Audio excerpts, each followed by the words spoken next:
ప్రభుత్వంలో ఉన్నటువంటి పెద్దలు, ముఖ్యమంత్రి, మంత్రులు సహనం కోల్పోయి అసహనంతో మాట్లాడుతూ ఉన్నారు. నోటికొచ్చినట్టుగా వల్గర్ భాష, విద్యార్థులను, నిరుద్యోగులను అవమానించే విధంగా మాట్లాడడం మేము తీవ్రంగా ఖండిస్తూ ఉన్నాం.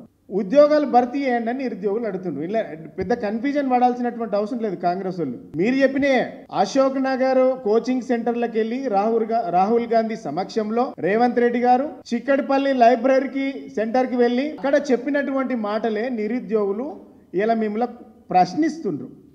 ప్రశ్నించే వాళ్ళను అవమానపరుస్తూ, ప్రశ్నించిన వారికి సమాధానం చెప్పకుండా దొంగల్లాగా పారిపోతూ ఒక్క మంత్రి ఈరోజు అధికారంలోకి వచ్చి 7 నెలలు దాటింది.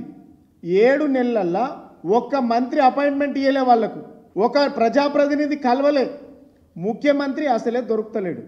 మేము అధికారంలో ఉన్నప్పుడు 115 నోటిఫికేషన్లు ఇచ్చి 1,62,000 ఉద్యోగాలు భర్తీ చేసినాం.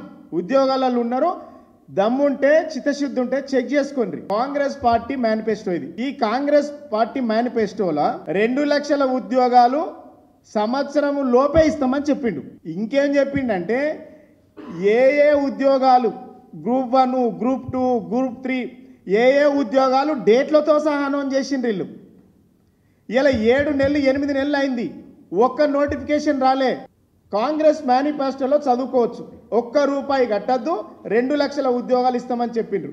ఇంకోటి ఏం చెప్పిండ్రు, గ్రూప్ 1 నియామకాలు ఏ డేట్లో ఇస్తానన్నారంటే 1వ తారీఖు ఫిబ్రవరి 2024 తారీఖు రోజు గ్రూప్ 1 పోస్టులు ఇస్తామని చెప్పిండ్రు. గ్రూప్ 2 పోస్టులు వచ్చేసి ఫేజ్ 1ల 1వ తారీఖు 4వ నెలల గ్రూప్ 2 నియామకాలు జరిగిపోతాయని చెప్పిండ్రు. గ్రూప్ 3 నియామకాలు ఫేజ్ 1లో 1వ తారీఖు 6వ నెలల 2024 తారీఖుల గ్రూప్ 3 నియామకాలు జరిగిపోతాయని చెప్పిండ్రు. గ్రూప్ 4 నియామకాలు ఫేజ్ 1 1వ తారీఖు 6వ నెల 2024 గ్రూప్ 4 నియామకాలు జరుగుతాయని చెప్పిండ్రు. దీంట్లో కాంగ్రెస్ పార్టీ ప్రభుత్వానికి నేను సవాల్ చేస్తా ఉన్నా, నేను చెప్పిన మీరు పెట్టిన ఈ మేనిఫెస్టోలో ఒక్క నోటిఫికేషన్ ఇచ్చినట్టుంటే నేను ముక్కు నాలకి రాస్తా.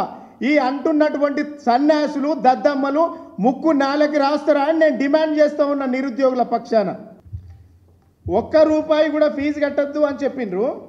అధికారంలోకి వచ్చిన తర్వాత విద్యార్థుల నుంచి డబ్బులు వసూలు చేస్తూ ఉన్నారు. నిరుద్యోగుల నుంచి 33 కోట్ల రూపాయలు, 33.5 కోట్ల రూపాయలు వసూలు చేసిండ్రు ఒక్క డిఎస్సి అభ్యర్థుల నుంచి.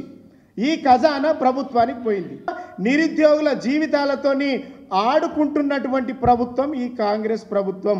ఇలా నిరుద్యోగులతో రాజకీయం చేయొద్దు. వాళ్ళు 45 రోజులు గడువు అడుగుతున్నారు, పోస్ట్ పోన్ చేయమన్నది గది. వాటితోని వాళ్ళ జీవితాలతో ఆడుకోకుండా వాళ్ళతోని మానవతా దృక్పథంతో వాళ్ళకు ఖచ్చితంగా సహకరించాలి.